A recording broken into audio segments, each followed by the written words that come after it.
Sixth category of persons who are covered under Section 24 of compulsory registration are those persons who are department of central government or local authority or any person notified by the government on the recommendation of the council under Section 21 to deduct tax at source at the rate of 1% from the payment made to the supplier of goods and services where the total value of such supply under a contract exceeds rupees 2,50,000. So those government departments who are covered under Section 51 are required to be compulsory registered under the GST Act.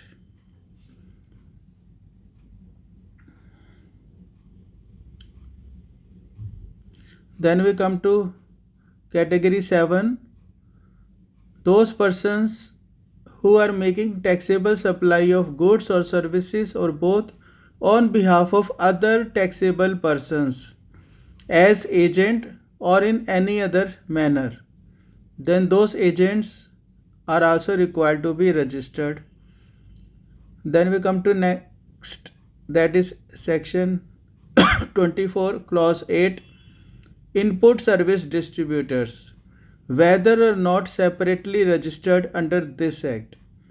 So input service distributor means an office of the supplier of the goods or services or both, which receives tax invoices issued under section 31 towards the receipt of input services and issues a prescribed document for the purpose of distributing the credit of GST, that is central tax, state tax, integrated tax or union territory tax paid on the said services to a supplier of taxable goods or services or both having the same permanent account number as that of said office.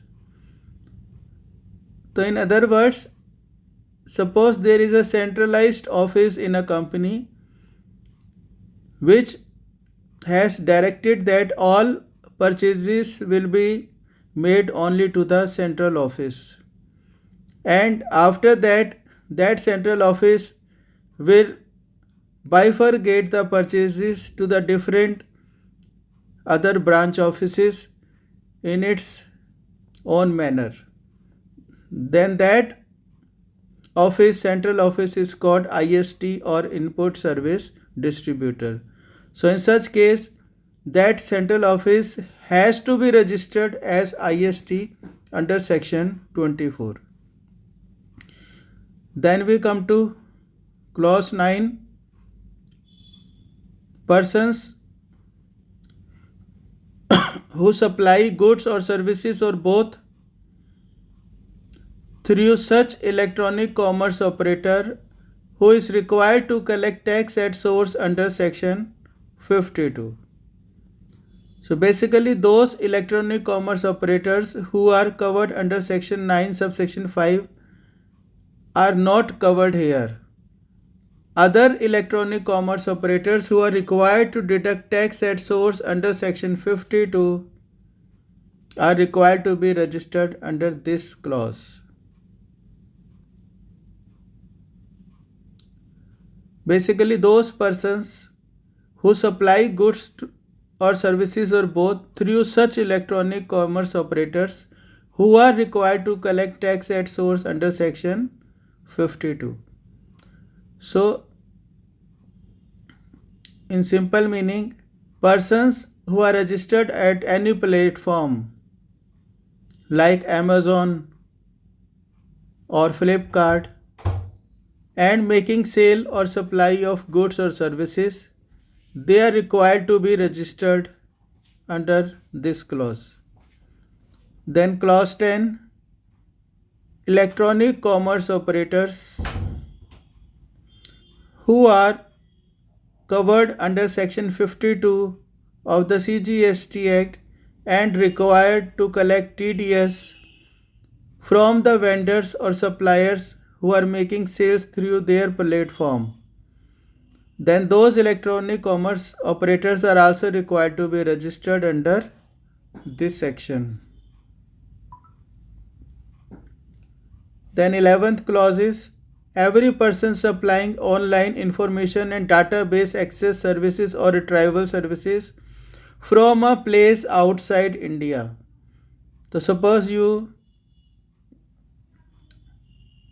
are a person who is supplying any information database access or retrieval services from a place outside India, and that person or company has no office or branch in India, even then such person is required to be registered in India. Then in this case, if the person who is receiving services is registered in India, then the supplier is not required to be registered. But if services are supplied to a person who is not registered in India, then the supplier is required to be registered under this clause.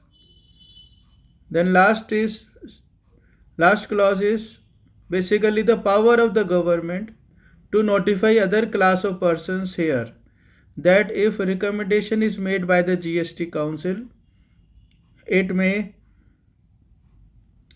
specify that these class of persons may also be required to be compulsory registered under section 24, whether or not their turnover is beyond the threshold limit or not. So these are the 12 type of persons who are covered, required to be registered under section 24.